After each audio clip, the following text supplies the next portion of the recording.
Bonjour chers Mauritaniens, j'enregistre ces vocaux depuis les États-Unis. Je vis le cirque, ou en tout cas j'essaye de suivre ce cirque du pervers assassin ministre de l'Intérieur, du kleptomane des urnes et ce grand kleptomane des richesses de ce pays, Mohamed Ahmed ou Mohamed Lemine,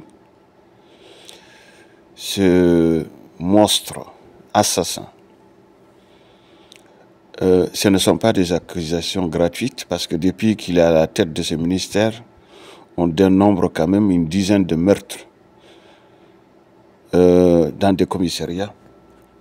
Essaye de jouer avec les nerfs des Mauritaniens qui réclament la fin du hold-up électoral et que le vrai résultat soit restitué, qui ne s'y retrouve pas du tout avec ces résultats de la CENI publiés Mali Militari pour nous imposer un nouveau mandat de Ghazouani, alors qu'il est très loin d'être gagnant au premier tour. Je vis, il a du mal à accepter qu'il y ait des contestations. Et Dieu sait qu'il y a des contestations. Ils ont vu qu'il y a des contestations un peu partout, en Europe, aux États-Unis, en Afrique. Dans tous les continents aujourd'hui, ça bouge, malgré qu'il a essayé de museler les gens. Il a coupé Internet, il a coupé les 4G, il n'a quand même coupé, excusez-moi du terme, ses pieds. Cela n'empêchera pas les Mauritaniens d'ici, s'ils le veulent, 5 ans. S'ils veulent nous imposer Ghazouani, ça va être 5 ans de protestation. Ils n'ont qu'à fermer le pays pendant 5 ans. Mais ça ne passera pas. Il perd son temps. Ce ministre doit dégager et très vite. Ça, c'est premièrement. Deuxièmement, Ghazouani doit savoir qu'il n'est pas un président légitime. Troisièmement, là, ils manœuvrent. Ils sont en train de manœuvrer pour nous imposer l'investiture de Ghazouani à ce qu'il n'y ait pas de protestation. Mais c'est trop tard pour vous. La terre entière sait ce qui se passe actuellement, que vous n'avez pas gagné. Celui qui a gagné une élection d'une façon très transparente n'a pas besoin de toutes ces gesticulations, n'a pas besoin d'inventer des émeutes allant jusqu'à tuer des compatriotes, massacrer des populations pour juste faire peur. Je pense qu'il est temps que ces kleptomanes des urnes, que ces kleptomanes pilleurs de nos pays comprennent que nous sommes déterminés à mourir pour nos droits. Et oui, nous sommes déterminés à mourir pour nos droits. Il n'y a que ça qui compte. Chers Mauritaniens, chères Mauritaniennes, l'heure de la vérité a sonné.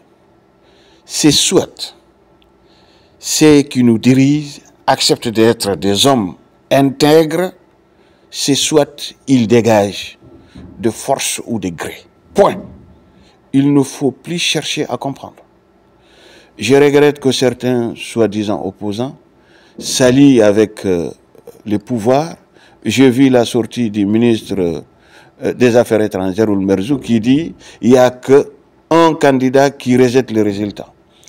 Et pourquoi les autres opposants sont silencieux s'ils rejettent aussi les résultats? Ça, c'est une question. Pourquoi les autres candidats sont aussi silencieux face à ces propos extrêmement graves d'un ministre des Affaires étrangères qui dit qu'il n'y a qu'un candidat, c'est-à-dire Biram, qui rejette les élections, les résultats. Tous les autres, blackout. S'il vous plaît, chers Mauritaniens, on vous a toujours dit que le tonneau vide fait beaucoup de bruit. Les vrais opposants, ce sont ceux qui sont contre ces résultats falsifiés, ces résultats tronqués de cette élection. Ghazouani ne pouvait pas gagner, même face à une poule, il ne pouvait pas gagner au premier tour. A fortiori, face à des candidats, face surtout à un candidat comme Biram Dabedi. C'est impossible. Je vous remercie et je vous demande de tenir le dragé haut, de ne pas lâcher. D'ici 5 ans ou 10 ans, ce ministre doit comprendre qu'on va le dégommer et qu'il va payer ses crimes et qu'il ne sera pas pardonné.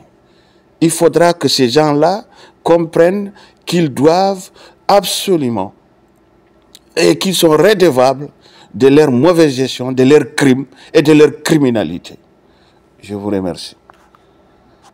Du coup, nous, aujourd'hui, on est le 18 juillet 2024 depuis New York.